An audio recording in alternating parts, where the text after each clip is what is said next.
नमस्कार, business plus टेलिभिजनको news bulletin business टुडेमा स्वागत छ। म जीवन खड्का। सुरुमा हेडलाइन्स। पेट्रोलियम पदार्थ र एलपी ग्यासको मूल्य बढ्यो। मूल्य वृद्धिसँगै पेट्रोल 112 रुपियाँ, डिजेल 93 र खाना पकाउने एलपी ग्यासको मूल्य 1400 रुपियाँ कायम।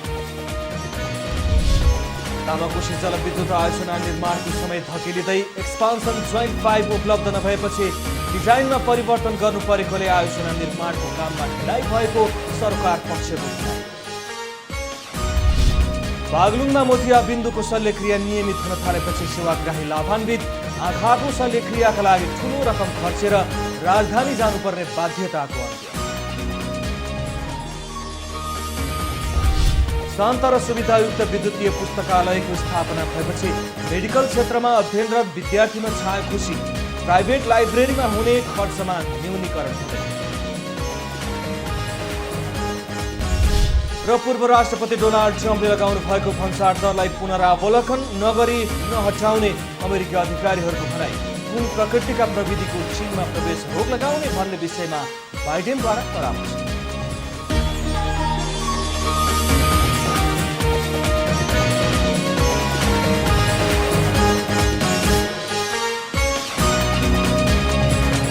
बिजनेस टुडेको सुरुमा पेट्रोलियम पदार्थ र एलपी ग्यासको मूल्य वृद्धि सम्बन्धी समाचार।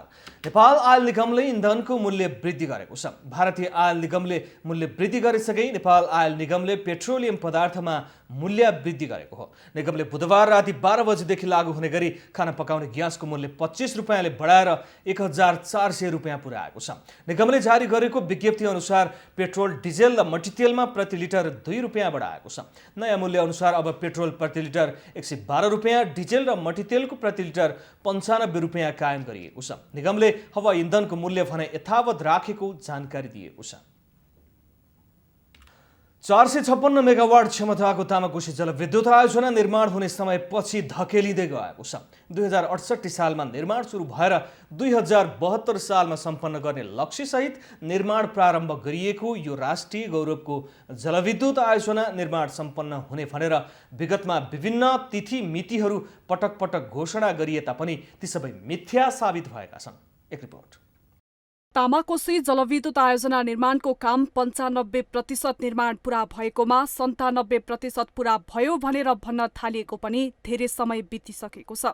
बिजुली निकाल्ने तिथि मितिको घोषणा पनि धेरै पटक पछि सर्दै गएको छ। अनेक कारण देखाउँदै बिजुली निकाल्ने समयमा ढिला सुस्ती हुँदै गएको छ। पछिल्लो पटक एक्सपान्सन जोइन्ट पाइप कम्पनीले बनाउन नसकेको र सो उपलब्ध नभएपछि डिजाइनमा परिवर्तन गर्नु परेकाले आयोजनामा ढिलाइ भएको तामाकोशी जलविद्युत आयोजना र नेपाल विद्युत प्राधिकरणले बताएको छ। सबैबाट प्रशंसित खुलमान घिसिङको पदावधि समाप्त भएपछि सोझै सरकारबाट नेपाल विद्युत प्राधिकरणको कार्यकारी निर्देशक नियुक्त गरिएका हितेन्द्र देव साखेले आगामी चैत महिनासम्ममा एउटा मात्रै युनिटबाट भए पनि बिजुली उत्पादन गर्ने भनेर ठेकुवा गर्नु भएको छ। तर यो कति सही साबित हुने हो त्यो हेर्न चैतसम्म प्रतीक्षा गर्नुपर्ने हुन्छ। तर अहिले पनि आगामी चैतमा तामाकोशीको बिजुली उत्पादन भएर राष्ट्रिय प्रसारण ग्रिडमा जोडिएला भन्नेमा थोरैको मात्र विश्वास रहेको छ। आयोजना निर्माणमा पछिल्लो समयको ढिलाइका लागि सुरुङबाट आएको पानीको गतिलाई मन्थर पार्न योजना गरिएको एक्सपान्सन जोइन्ट पाइप निर्माण हुन नसकेको कारण देखाइएको छ। पाइप निर्माण हुन नसकेपछि निर्माण योजनामा परिवर्तन गरी ढलान गरिएको र यसले निर्माण कार्यमा ढिलाइ भएको तामाकोशी आयोजना र नेपाल विद्युत प्राधिकरणको भनाइ रहेको छ। एक्सपान्सन पाइपको सट्टा बेल्डिङ गरेर कङ्क्रिट राख्दा कुनै खतरा नहुने आयोजनाको भनाइ रहेको छ। विज्ञहरूले भने ठूलो हेड रहेको यो आयोजनामा आउने पानीको बेगलाई बेल्डिङ गरेर कङ्क्रिट गर्ने संरचनाले धान्ने हो वा होइन भनेर चिन्ता व्यक्त गरेका छन्। दोलखा जिल्लाको लामा बगरमा तामाकोशी नदीमा निर्माण भइरहेको यो आयोजना चाँडो सम्पन्न गर्न सरकारले दबाब दिइरहेको बताइएको छ। अहिलेको राजनीतिक अन्योलका बीचमा सरकारलाई काम देखाउन पनि आयोजना चाँडो निर्माण गर्नुपर्ने भएको छ।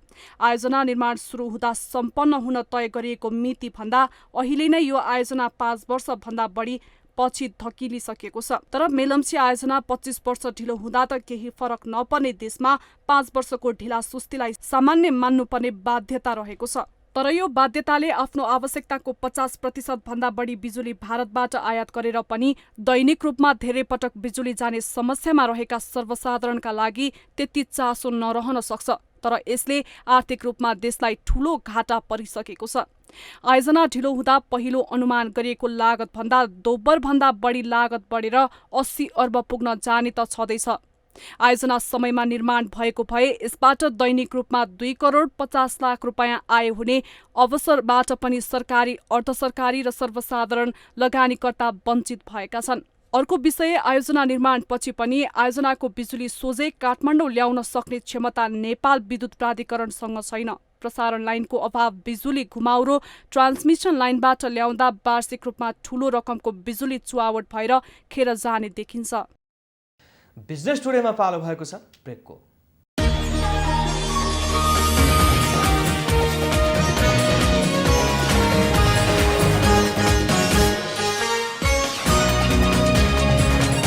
बिजनेस टुडेमा पुनः स्वागत छ। अब बाँकी समाचार। बागलुङमा प्रत्येक महिनाको 26 र 27 गते मात्रै हुँदै आएको मोतिया बिन्दुको शल्यक्रिया अब भने नियमित रूपमा हुन थालेको छ। बागलुङ सदरमुकाममा सुविधा सम्पन्न धौलागिरी आँखा अस्पताल सञ्चालनमा आएपछि नियमित शल्यक्रिया हुन थालेको हो। लकडाउनका कारण बागलुङमा प्रत्येक महिनाको 26 र 27 गते मात्रै शल्यक्रिया हुँदै आएको थियो। एक रिपोर्ट। 2 दशकदेखि महिनाको 2 दिन आँखाको शल्यक्रियाको सेवा पाउँदै आएका बागलुङका स्थानीयलाई धौलागिरी आँखा अस्पताल बनेपछि सहज भएको छ। धौलागिरी अस्पताल बागलुङमा आँखाको उपचार गर्न दरबन्दी खुलाएर डाक्टर तथा प्रविधिको समेत व्यवस्था गरिसकेको छ। यो अस्पतालमा हामी हरेक महिनाको 26 र 27 गते हामीले मोतिया बिन्दुको शल्यक्रियाका कार्यक्रमहरू गर्ने गर्थ्यौँ। अब धौलागिरी आँखा अस्पताल बनिसकेपछि दिनानुदिन दैनिक रूपमा हामीले आँखाका मोतियाबिन्दु लगायतका सर्जरी र अन्य खालका यो आँखा जाँचका कार्यक्रमहरू हामीले निरन्तर रूपमा चाहिँ अगाडि बढाइने कार्य सुरु भइसकेको छ। धौलागिरी आँखा अस्पतालबाट आँखाको शल्यक्रिया नियमित हुन थालेपछि महिनाको 26 र 27 गते नै कुर्नुपर्ने बाध्यताको अन्त्य भएको छ। अहिले आएर चाहिँ दैनिक रूपमा चाहिँ सबै किसिमको रोगको उपचार हुन्छ र साथसाथै त्यसमा चाहिँ तपाईँको अब हुनसक्ने अपरेसनहरू पनि यहाँ दैनिक रूपमा हुन्छ। अब निर्धक्क रूपमा चाहिँ यहाँ दैनिक रूपमा चाहिँ यहाँ चाहिँ सेवा हुन्छ। धौलागिरी अस्पतालमा नियमित आँखा अपरेसन सेवा सुरु भएपछि यस क्षेत्रका जनतालाई सहज भएको छ। अब राम्रै भएको छ। यहाँ जम्मै सुविधा छ, पहिलाभन्दा भयङ्कर सुविधा छ। अब हप्ते पछि यहाँ अपरेसन हुन्छ भन्ने कुराहरू जानकारी पाएका छौँ। सबै सुविधाहरू यहाँ अब हेर्न लायकै छ। अहिले डक्टरहरूसँग पनि राम्रोसँग सरसल्लाह लिएर सबै बिमारीहरूले राम्रै काम उपचार आँखाको भइरहेको छ। कोरोनाको महामारीका कारण बागलुङमा पनि आँखाको शल्यक्रिया लामो समय प्रभावित बनेको थियो। अहिले वातावरण सहज भएसँगै सेवा दिन सुरु गरिएको हो। बागलुङमा नेत्रज्योति सङ्घबाट धौलागिरी आँखा अस्पताल भन्ने चाहिँ जुन चाहिँ व्यवस्थापन भएको छ र त्यो किसिमको डक्टरहरू पनि बागलुङमा आउनु भएको छ, जसले गर्दाखेरि धौलागिरी आँखा अस्पतालको रूपमा चाहिँ आज चाहिँ परिमार्जित भएको छ। यसले हामी धौलागिरीवासी बागलुङवासीको लागि अत्यन्त खुसीको कुरो पनि हो भन्न म चाहन्छु।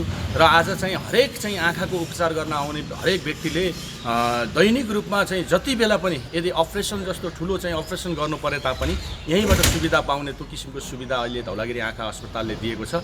अहिले गण्डकी प्रदेशको बागलुङ, पर्वत, म्याग्दी, मुस्ताङ, गुल्मी लगायतका आँखाका बिरामीलाई सहज भएको छ।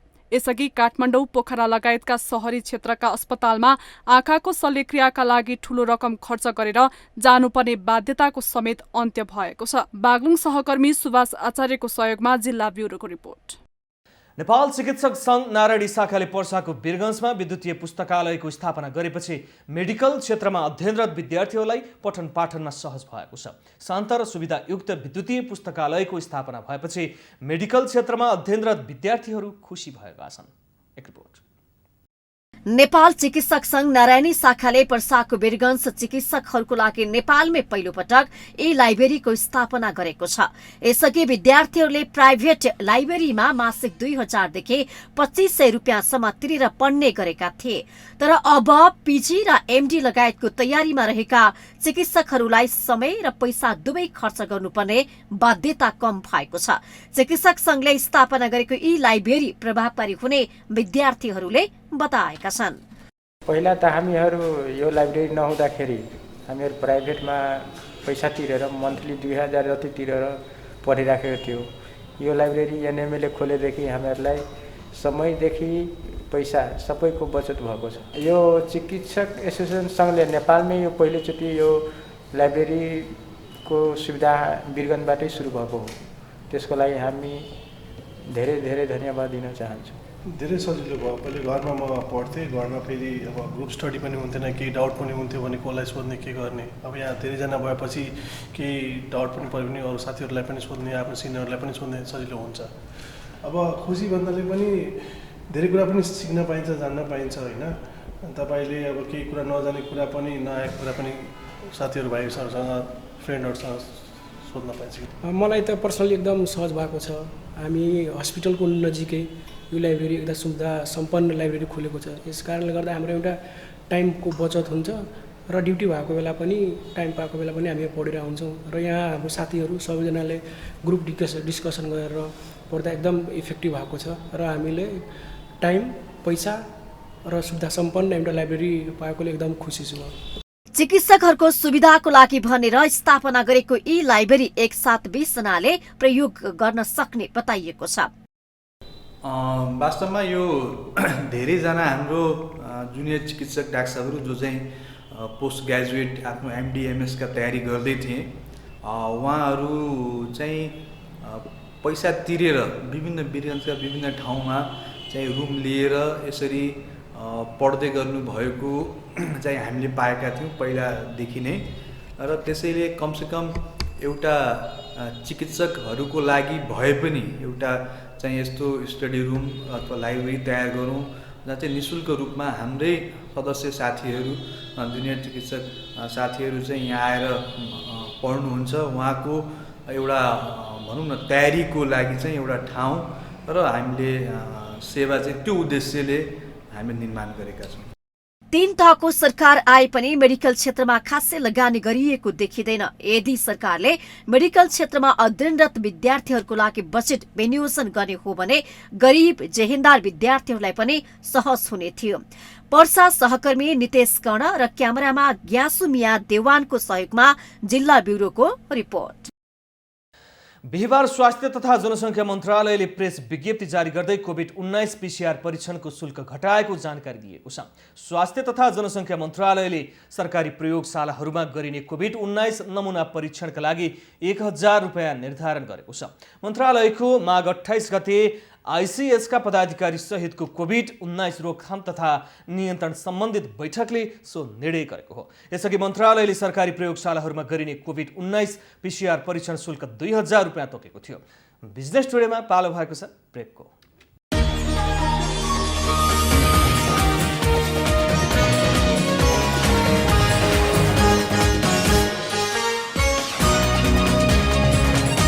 बिजनेस टुडेमा पुनः स्वागत छ। अब बाँकी समाचार। साताको अन्तिम कारोबार दिन शेयर बजार नेप्सेमा सामान्य करेक्सन देखिएको छ। समग्र नेप्से सूचकमा करेक्सन आए पनि ब्याङ्किङ समूहको सूचक भने वृद्धि भएको छ। बुधबार 8.66 अङ्क बढेर 2543.03 बिन्दुमा बन्द भएको नेप्से बिहिबार 16.11 अङ्कले घटेर 2526.92 बिन्दुमा आइपुगेको छ।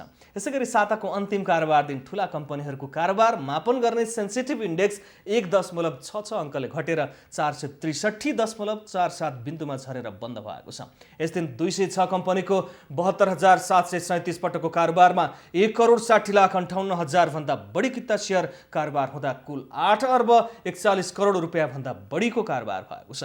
बिहिबार खरिद बिक्री रकममा डिप्रोक्स लघुवित्त 56 करोड 63 लाख रुपियाँ सहित अग्रस्थानमा छ। ग्रीन डेभलपमेन्ट ब्याङ्कले लाभांश दर घटाएको छ। सो ब्याङ्कले अब 3.80% बोनस र कर तिर्न 0.20% नगद गरी कुल 4% मात्रै लाभांश वितरण गर्ने भएको छ। यसअघि ब्याङ्कले 4.85% बोनस र 0.26% नगद गरी कुल 5.1% लाभांश दिने घोषणा गरेको थियो। तर नेपाल राष्ट्र ब्याङ्कले शेयर प्रिमियमबाट 1% तथा सञ्चित नाफाबाट 2.80% गरी कुल 3.80% 0% बोनस सेयर र कर तिर्न 0.20% नगद लाभांश मात्र वितरण गर्न प्रारम्भिक स्वीकृति दिएपछि लाभांश दर घटेको हो। संशोधित लाभांश पुनः नेपाल राष्ट्र बैंक र आगामी वार्षिक साधारण सभाबाट पारित भएपछि लगानीकर्ताले पाउने भएका छन्। संयुक्त राज्य अमेरिकामा बेरोजगार दर गत जनवरी महिनामा 6.3%ले घटेको छ। कोभिडले आर्थिक विकासमा अवरोध पुर्याइरहेकोले जनवरी महिनामा 49,000 मात्रै रोजगारी सिर्जना हुन गएको थियो। अमेरिकी श्रम विभागले सन् 2020 को डिसेम्बर महिनामा रोजगारी सृजना भन्दा रोजगारी गुमाउनेको संख्या बढी भएको अवस्थामा जनवरीमा भने केही सुधार भएको जनाएको छ। एक रिपोर्ट। बाइडेन प्रशासनले चिनिया सरसामग्रीको आयातमा पूर्व राष्ट्रपति डोनाल्ड ट्रम्पले लगाउनु भएको भन्सार दरलाई पनि गहिरो पुनरावलोकन र आफ्नो सहयोगी देशहरूसँग गम्भीर परामर्श नगरी नहटाउने अमेरिकी अधिकारीहरूको भनाइरहेको छ। अमेरिकी अधिकारीहरूले चिनिया उत्पादनमा लगाउँदै आएको भन्सार हटाउन अमेरिकालाई हतार नभएको पनि बताएका छन्। अमेरिकी अधिकारीहरूले चिनिया सामानहरूको आयातमा भन्सार बढाउने पूर्व राष्ट्रपति ट्रम्पको निर्णयमा वर्तमान राष्ट्रपति बाइडेनको आपत्ति नभएर उहाँले आफ्ना सहयोगी राष्ट्रहरूसँग कुनै परामर्श नगरी एक्लै भन्सार वृद्धिको निर्णय गरेकोमा मात्रै आपत्ति रहेको प्रश्न पारेका छन्। ट्रम्प प्रशासनले भन्सार वृद्धि गरेका कस्ता चिनिया सरसामग्रीहरू वृद्धि गरिएको भन्सार हटाउने र कस्ता सामग्रीहरूमा कायम राख्ने भन्ने विषयको समीक्षा हुन बाँकी नै रहेको पनि अमेरिकी अधिकारीहरूको भनाइरहेको छ। अमेरिकी अधिकारीहरूले चिनिया सेनाको क्षमता बढाउने खालका अत्यन्त संवेदनशील प्रविधिको निर्यातमा भने नियन्त्रण गर्न जस्तोसुकै कदम चाल्न पनि पछि नपर्ने बताएका छन्। यस विषयमा आफ्ना सहयोगी मित्र राष्ट्रहरूसँग चाँडै नै परामर्श सुरु गर्ने पनि अमेरिकी अधिकारीहरूको भनाइरहेको छ। वरिष्ठ अमेरिकी अधिकारीहरूले राष्ट्रपति बाइडेनले रिपब्लिक दलका नेताहरूसँग अमेरिकाका लागि निकै महत्त्व राख्ने प्रविधिको क्षेत्रमा लगानी बढाउने विषयमा परामर्श गर्न लाग्नु भएको पनि उल्लेख गरेका छन्। अमेरिकाले सेमिकन्डक्टर्स र जासुसीका उपकरणहरू लगायतका अन्य अत्यावश्यक प्रविधिको विकासमा लगानी बढाउने योजना गरेको छ। अमेरिकी राष्ट्रपति जो बाइडेनले चिनिया राष्ट्रपति सी जिनपिङसँग गर्नुहुने कुराकानीमा बेजिङले व्यापारको क्षेत्रमा अपनाएको असमानताको नीति, हङकङमा गरिएको दमन, मानवाधिकारको उल्लङ्घनको विषय, ताइवानसँगको सम्बन्धको विषयले प्राथमिकता पाउने पनि अमेरिकी अधिकारीहरूको भनाइरहेको छ। यसैबीच राष्ट्रपति जो बाइडेनले अमेरिकाको कार्यालय व्यवस्थापन र बजेट तर्जुमाको प्रमुखमा नियुक्त हुनुभएकी नीरा टन्डनले संघीय कर्मचारीहरूको न्यूनतम तलब वृद्धिको विषयलाई आफूले समर्थन गर्ने बताउनु भएको छ। संसदीय सुनवाईको क्रममा उहाँले न्यूनतम तलबको दर कति पाउनु पर्ने भनेर अहिले नै आफू भन्न भने नसक्ने पनि बताउनु भएको छ। बुलेटिनको अन्त्यमा अहिलेसम्मका हेडलाइन्स। पेट्रोलियम पदार्थ र एलपी ग्यासको मूल्य बढ्यो। मूल्य वृद्धिसँगै पेट्रोल 112 रुपियाँ, डिजेल 93 र खाना पकाउने एलपी ग्यासको मूल्य 1400 रुपियाँ कायम। तामाकोशी जलविद्युत आयोजना निर्माणको समय धकेलिँदै एक्सपान्सन जोइन्ट 5 उपलब्ध नभएपछि डिजाइनमा परिवर्तन गर्नु परेकोले आयोजना निर्माणको काममा ढिलाइ भएको सरकार पक्षको भनाइ। बागलुङमा मोतियाबिन्दुको शल्यक्रिया नियमित हुन थालेपछि सेवाग्राही लाभान्वित। आँखाको शल्यक्रियाका लागि ठूलो रकम खर्चेर राजधानी जानुपर्ने बाध्यताको अन्त्य। शान्त र सुविधायुक्त विद्युतीय पुस्तकालयको स्थापना भएपछि मेडिकल क्षेत्रमा अध्ययनरत विद्यार्थीमा छायो खुसी। प्राइभेट लाइब्रेरीमा हुने खर्चमा न्यूनीकरण हुँदै। र पूर्व राष्ट्रपति डोनाल्ड ट्रम्पले लगाउनु भएको भन्सार दरलाई पुनरावलोकन नगरी नहटाउने अमेरिकी अधिकारीहरूको भनाइ। कुन प्रकृतिका प्रविधिको चीनमा प्रवेश रोक लगाउने भन्ने विषयमा बाइडेनद्वारा परामर्श।